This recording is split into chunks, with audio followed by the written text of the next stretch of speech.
Tu crois que la vitesse est une question de puissance. Que si l'on construit un moteur assez puissant, si l'on pousse assez fort, alors tout devient possible. Accélérer encore, dépasser les limites, franchir les frontières du réel. Mais l'univers ne fonctionne pas comme ça. Il existe une vitesse que rien ne peut dépasser. Pas les particules, pas les étoiles, pas même l'information elle-même. Et ce n'est pas une limitation technologique. Ce n'est pas une contrainte d'ingénierie. C'est une propriété fondamentale de la réalité. Une limite inscrite dans la structure même de l'espace et du temps. Et plus étrange encore, la lumière n'est pas la cause de cette limite. Elle en est simplement la conséquence. Aujourd'hui, nous allons explorer pourquoi l'univers possède une vitesse maximale. Non pas comme une règle arbitraire, mais comme une nécessité logique. Une frontière invisible qui définit ce qui peut exister, ce qui peut interagir, et ce qui restera à jamais hors de portée. Si ce genre de contenu te fascine, abonne-toi maintenant. Et dis-moi en commentaire ce que tu penses vraiment de cette idée. Et si la réalité elle-même avait été conçue avec des limites intentionnelles? Maintenant, commençons. Pendant des siècles, les humains ont pensé que la vitesse n'avait pas de limite réelle. Dans la vision du monde de Isaac Newton, l'espace et le temps étaient absolus. Un décor fixe, immuable, dans lequel les objets pouvaient se déplacer librement. Accélérer signifiait simplement ajouter plus de force. Rien n'empêchait, en théorie, d'aller toujours plus vite. Si tu pouvais continuer à pousser, tu pouvais continuer à accélérer. C'était une idée simple, intuitive, presque évidente. Mais cette vision contenait une faille invisible. Une faille que personne ne pouvait voir, jusqu'à ce que la lumière entre en scène. Au XIXe siècle, les équations de James Clerk Maxwell ont révélé quelque chose d'étrange. Elles décrivaient les ondes électromagnétiques, dont la lumière fait partie, et elles indiquaient une vitesse précise. Une vitesse constante. Peu importe la source. Peu importe le mouvement de l'observateur. La lumière semblait toujours voyager à la même vitesse. C'était profondément dérangeant.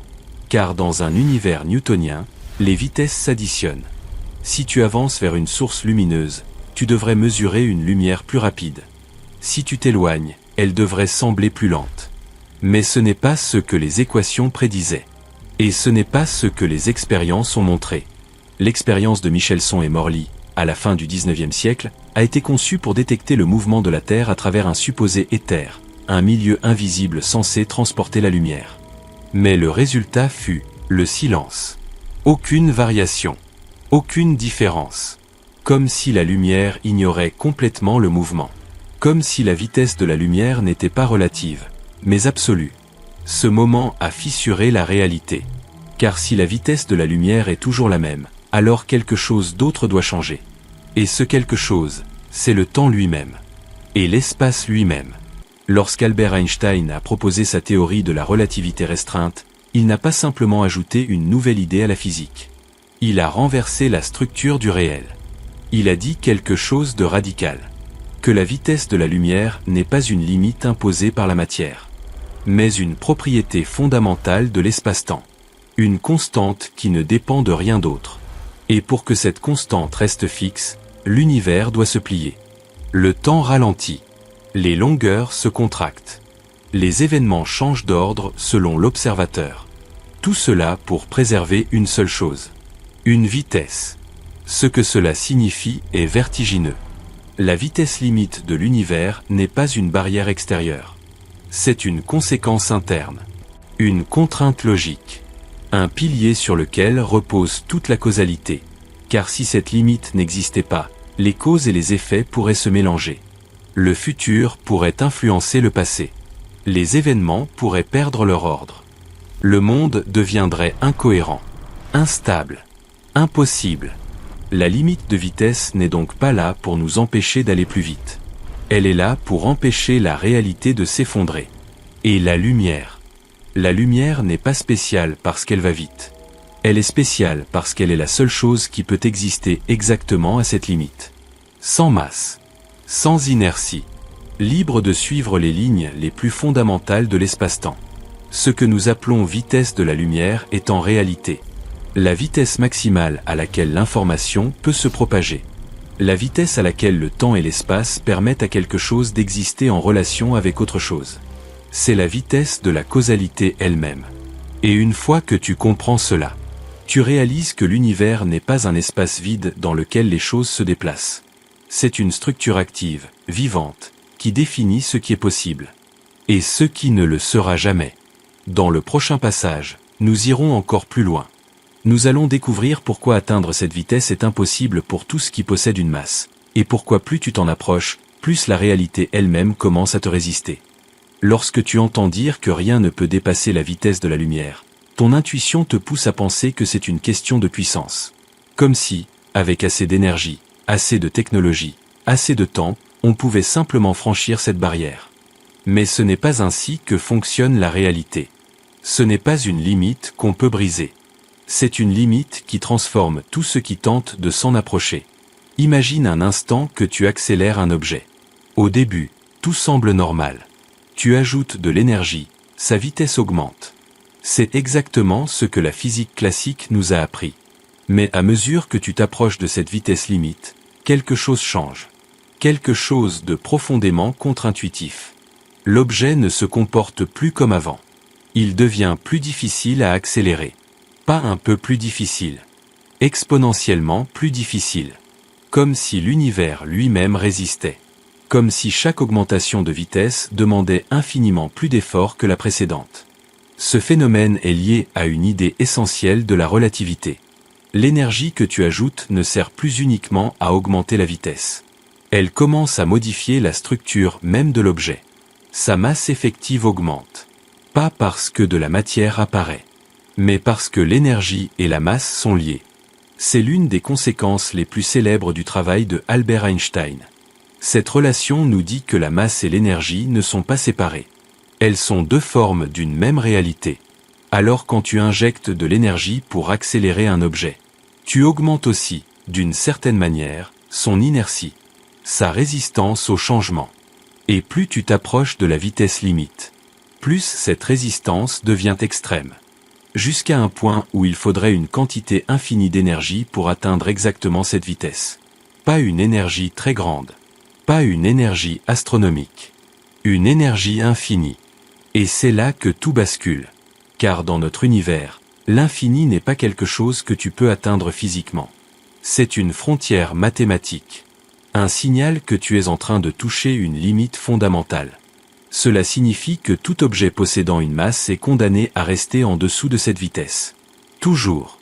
Peu importe la technologie. Peu importe le futur. Peu importe l'intelligence. Ce n'est pas une limitation humaine. C'est une propriété de la réalité. Mais il y a encore plus troublant. À mesure que la vitesse augmente, le temps lui-même commence à changer. Pour un observateur extérieur, l'horloge de l'objet ralentit. Ses processus internes deviennent plus lents. Ses mouvements se figent progressivement. Et à la limite, le temps s'arrête. Pas dans un sens métaphorique. Dans un sens physique. Pour quelque chose qui voyagerait exactement à la vitesse de la lumière. Le temps n'aurait plus de signification. Il n'y aurait pas de avant ou après. Seulement un instant figé. C'est pour cela que seules les particules sans masse peuvent atteindre cette vitesse. Comme les photons. Ils ne traversent pas le temps comme nous. Ils relient directement deux points de l'espace-temps. Sans expérience du passage du temps entre les deux. Et cela change complètement la façon dont tu dois penser le mouvement. Car se déplacer vite ne signifie plus simplement changer de position dans l'espace. Cela signifie modifier ton chemin à travers le temps lui-même. Plus tu vas vite, plus tu consommes ton mouvement dans l'espace au détriment du temps. Jusqu'à ce que le temps devienne immobile. Et c'est cette transformation, cette déformation progressive de la réalité, qui empêche toute masse d'atteindre la limite. Ce n'est pas une barrière que tu heurtes. C'est une pente infinie que tu ne peux jamais gravir entièrement. Tu peux t'en approcher. De plus en plus. Toujours plus près. Mais tu n'y arriveras jamais. Et c'est précisément cela qui garantit que l'ordre des événements reste cohérent. Que les causes précèdent les effets. Que l'univers garde une structure logique. Dans le prochain passage, nous allons découvrir quelque chose d'encore plus profond. Pourquoi cette vitesse limite n'est pas seulement liée au mouvement, mais à la manière dont l'espace et le temps eux-mêmes sont tissés ensemble. Jusqu'ici, tout semble déjà étrange. Le temps ralentit. La masse résiste. La vitesse devient une frontière impossible. Mais ce que tu vas découvrir maintenant va encore plus loin. Car la vraie raison de cette limite n'est pas dans les objets. Elle est dans la structure même de la réalité. Pendant longtemps, nous avons pensé que l'espace et le temps étaient deux choses différentes. L'espace, c'était là où les choses existent. Le temps, c'était ce qui s'écoule. Deux dimensions indépendantes. Deux cadres séparés. Mais cette séparation est une illusion. Au début du XXe siècle, un mathématicien nommé Hermann Minkowski a proposé une idée révolutionnaire. L'espace et le temps ne sont pas distincts. Ils forment une seule entité. Un tissu unique. Un espace-temps. Et dans cet espace-temps, tout ce qui existe ne fait pas que bouger dans l'espace. Tout se déplace en permanence, à travers le temps. Même toi. Même immobile. Même assis, sans bouger. Tu es en mouvement. Pas dans l'espace, mais dans le temps. Et voici la clé. Dans cet espace-temps, chaque chose possède une sorte de vitesse totale. Pas seulement dans l'espace, mais dans l'ensemble espace plus temps. Et cette vitesse totale est toujours la même. Toujours. Pour tout. Ce qui change, c'est la manière dont elle est répartie. Imagine que tu avances lentement dans l'espace. Alors la majorité de ton mouvement se fait dans le temps. Tu avances presque entièrement vers le futur. Mais si tu commences à accélérer dans l'espace, alors une partie de ce mouvement est prise au temps. Ton déplacement temporel ralentit. Ton horloge ralentit. Ton expérience du temps se modifie. Et à la limite, si tout ton mouvement est consacré à l'espace, il ne reste plus rien pour le temps. C'est exactement ce qui arrive à la lumière. Elle se déplace entièrement dans l'espace. Et pas du tout dans le temps. C'est pour cela que, du point de vue d'un photon, il n'y a pas de durée entre son émission et son absorption. Tout est instantané. Même si, pour nous, cela peut prendre des milliards d'années. Ce concept est difficile à accepter, parce qu'il contredit notre intuition la plus profonde. Nous pensons que le temps est universel, que tout le monde le vit de la même manière. Mais dans l'espace-temps de Albert Einstein, ce n'est pas le cas. Le temps devient relatif, flexible, dépendant du mouvement. Et la vitesse limite apparaît alors comme une conséquence naturelle. Pas une règle imposée, mais une propriété géométrique. Dans cet espace-temps, il existe des chemins possibles et des chemins impossibles. Des trajectoires que tu peux suivre et d'autres que tu ne peux jamais atteindre. Ces trajectoires sont organisées autour de quelque chose que les physiciens appellent des cônes de lumière. Imagine un point dans l'espace-temps. Un événement. De ce point, certaines directions sont accessibles. Ce sont les directions où l'information peut se propager sans dépasser la vitesse limite. D'autres directions sont interdites, inaccessibles, hors de portée pour toujours. Et cette structure définit la causalité. Ce qui peut influencer quoi? Ce qui peut être connecté, et ce qui restera isolé. La vitesse de la lumière n'est donc pas simplement une vitesse. C'est une frontière entre le possible et l'impossible. Entre ce qui peut être causé, et ce qui ne peut jamais l'être. Et cela a une conséquence vertigineuse. Il existe des régions de l'univers que tu ne pourras jamais atteindre. Peu importe le temps que tu attends. Peu importe la technologie. Peu importe la direction. Non pas parce qu'elles sont trop loin, mais parce que l'espace-temps lui-même ne permet pas de les rejoindre. La limite de vitesse devient alors une limite de connexion. Une limite de réalité partagée. Ce que tu peux voir. Ce que tu peux influencer. Ce que tu peux devenir. Tout est encadré par cette structure invisible. Et une fois que tu comprends cela, tu réalises que l'univers n'est pas simplement vaste. Il est structuré, filtré, construit autour de limites fondamentales. Dans le prochain passage, nous allons explorer une question encore plus troublante. Que se passerait-il si cette limite n'existait pas? Et pourquoi un univers sans vitesse maximale ne pourrait tout simplement pas exister? À première vue, enlever la limite de vitesse semble être une amélioration. Un univers plus libre, plus ouvert, plus puissant. Un univers où tout pourrait aller partout, instantanément. Mais cette intuition est trompeuse. Car si cette limite disparaissait, ce ne serait pas la liberté que tu gagnerais. Ce serait le chaos. Un chaos si profond que la réalité elle-même cesserait d'avoir un sens. Pour comprendre pourquoi, il faut revenir à une idée essentielle. La causalité. Le principe selon lequel une cause précède toujours son effet. C'est la base de tout ce que tu connais. Si tu lâches un objet, il tombe. Si une étoile explose, sa lumière arrive après. Si tu prends une décision, elle influence ce qui vient ensuite. Tout repose sur un ordre. Un avant, un après. Mais cet ordre dépend entièrement de la vitesse limite de l'univers. Parce que cette limite définit quelles influences peuvent se propager, et à quelle vitesse.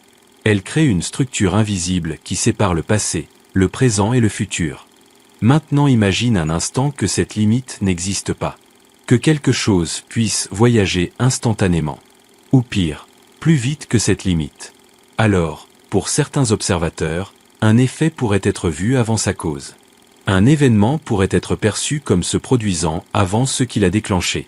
Et là, quelque chose de fondamental se brise. La réalité devient incohérente. Dans le cadre de la relativité développée par Albert Einstein, l'ordre des événements dépend du mouvement de l'observateur. Deux personnes en mouvement relatif peuvent ne pas être d'accord sur la simultanéité de deux événements. Mais il existe une chose sur laquelle tout le monde s'accorde. L'ordre des événements liés par une influence physique. Une cause et son effet ne peuvent jamais être inversés. Pourquoi ? Parce que toute influence doit se déplacer à une vitesse inférieure ou égale à la limite. Cette contrainte protège la cohérence de l'univers. Mais si tu autorises des vitesses supérieures, alors cette protection disparaît. Et ce qui était impossible devient possible. Des boucles temporelles. Des paradoxes. Des situations où une information pourrait revenir dans le passé et modifier ce qu'il a créé. Imagine recevoir un message demain qui t'empêche de l'envoyer aujourd'hui. Alors d'où vient ce message ? Ce type de paradoxe n'est pas simplement étrange. Il est logiquement destructeur. Il signifie que l'univers ne peut pas définir une histoire cohérente.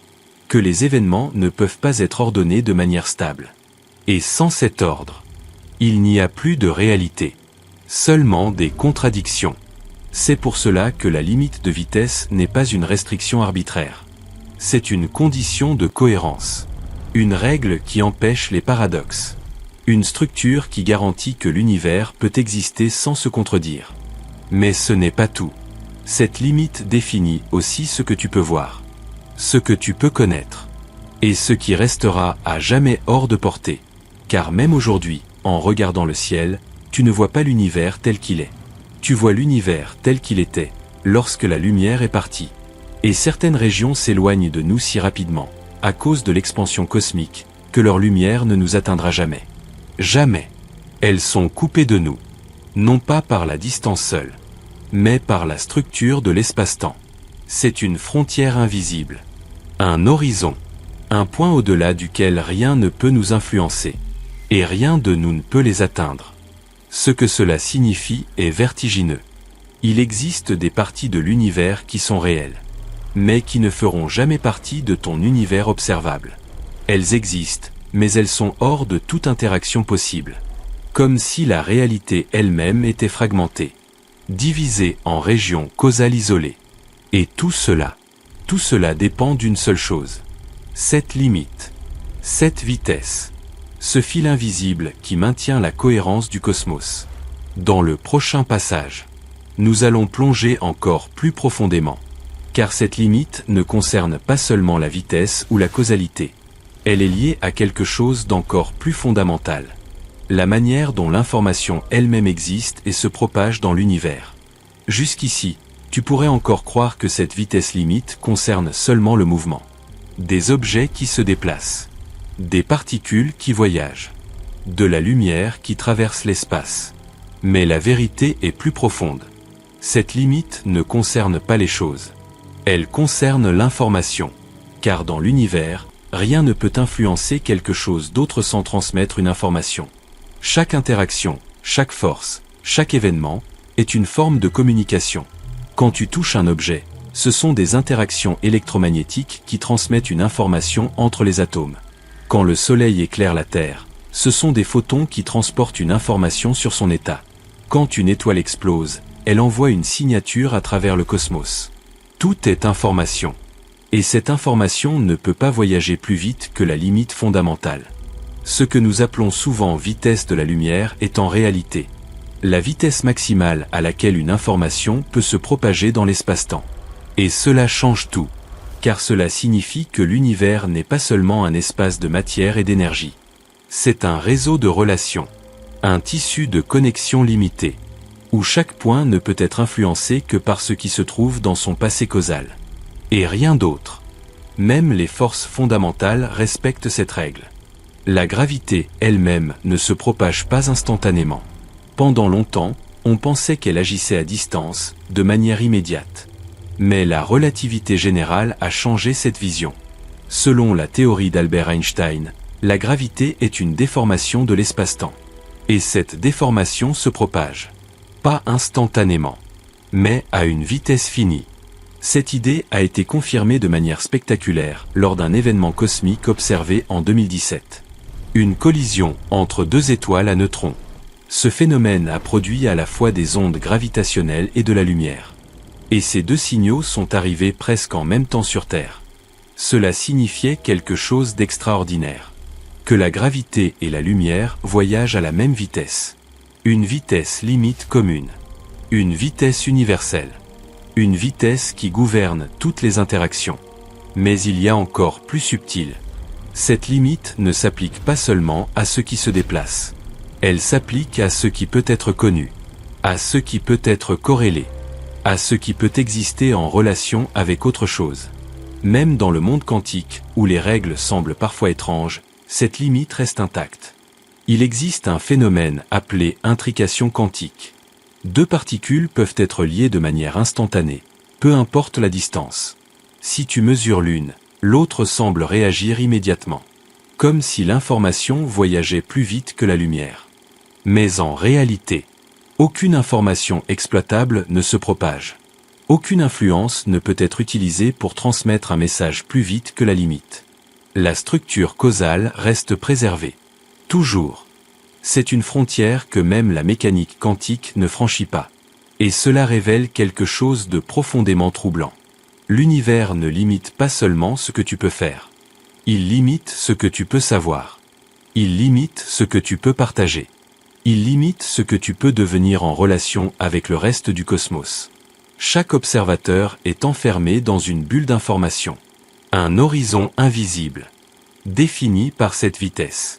Et au-delà, il existe des événements qui ne pourront jamais te toucher. Des signaux qui ne t'atteindront jamais. Des histoires qui ne croiseront jamais la tienne. Même si elles sont réelles. Même si elles existent en ce moment même. Ce que tu appelles l'univers n'est en réalité qu'une fraction de ce qui existe.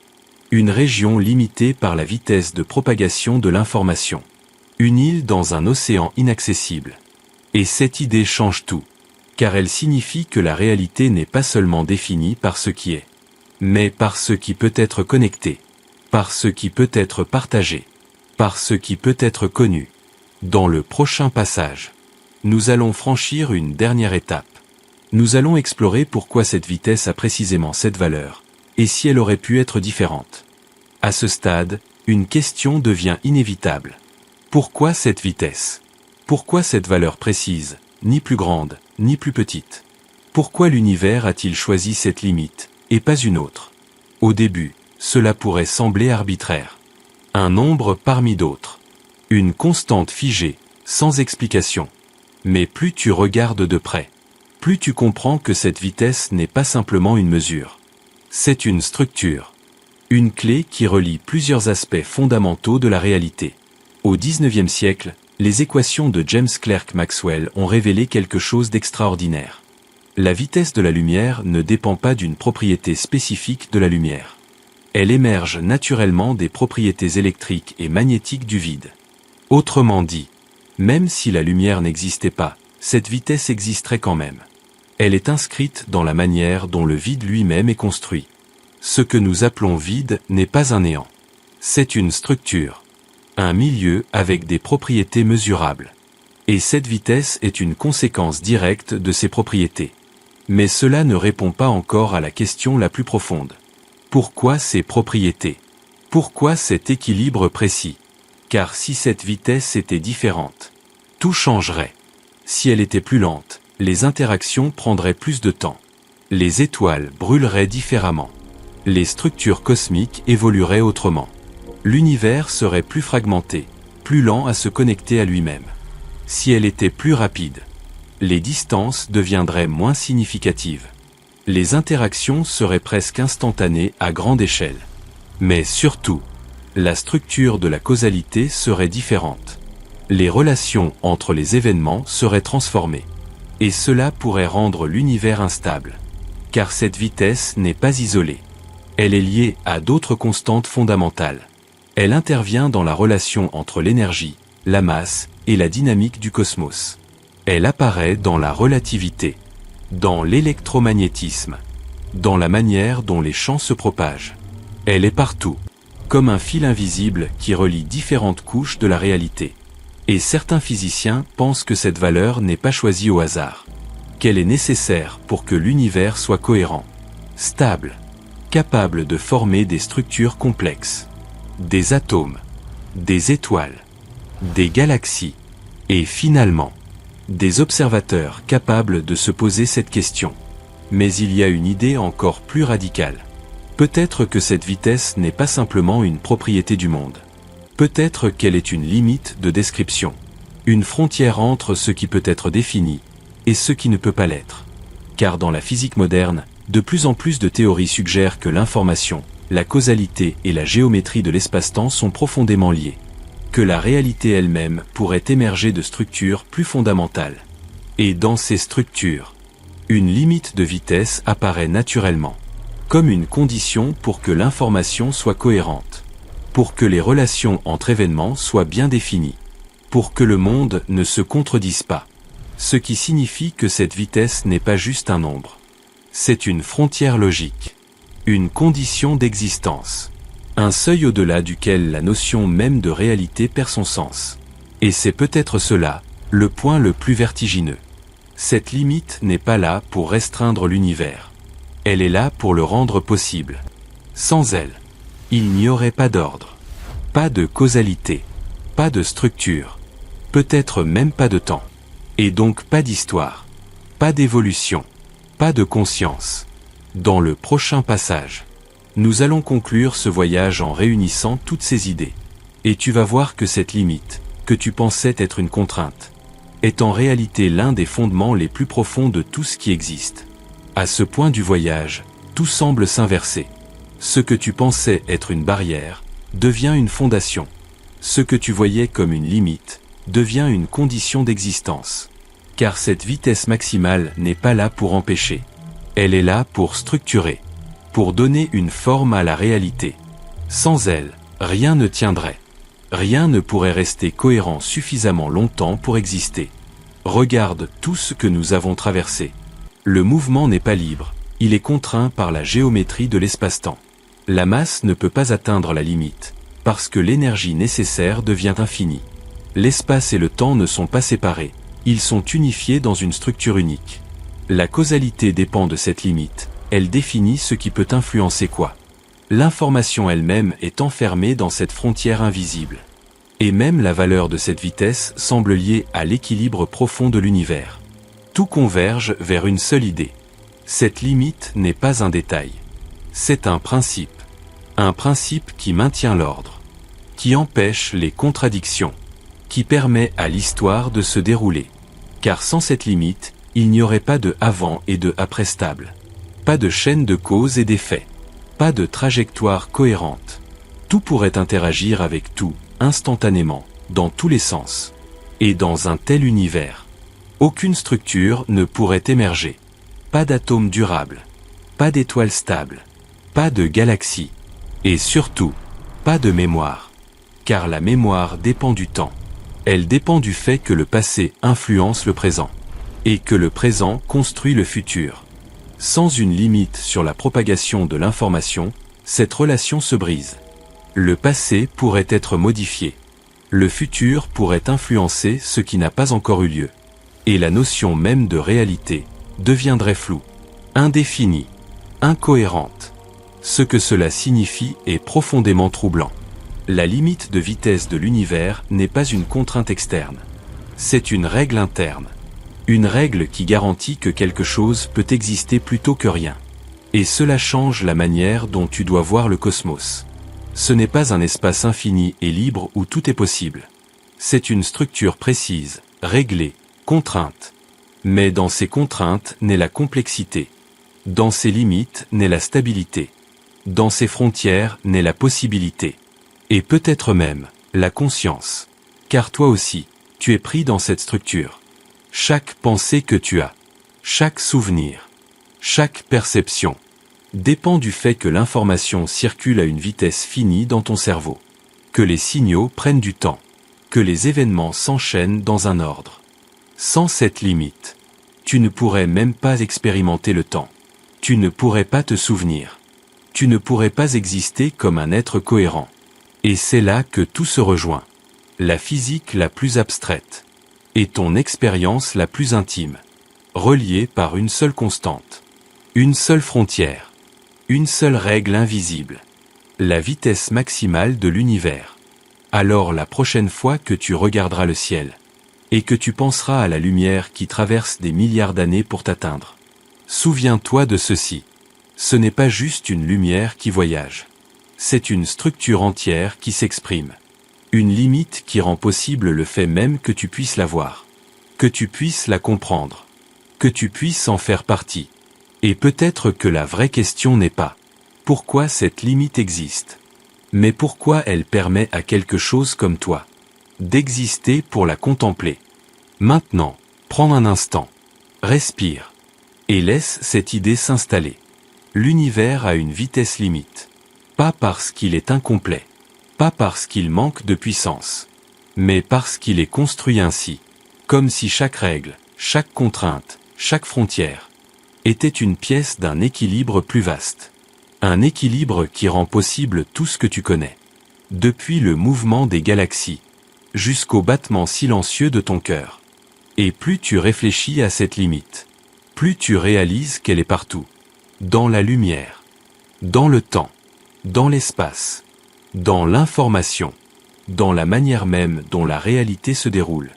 Alors dis-moi, si tu pouvais briser cette limite, le ferais-tu vraiment? Ou comprendrais-tu que sans elle, rien de tout cela n'existerait? Si cette exploration t'a fait voir l'univers différemment, abonne-toi maintenant. Et partage en commentaire la chose qui t'a le plus surpris dans ce voyage. Parce que parfois, les limites que nous cherchons à dépasser sont celles qui rendent tout possible.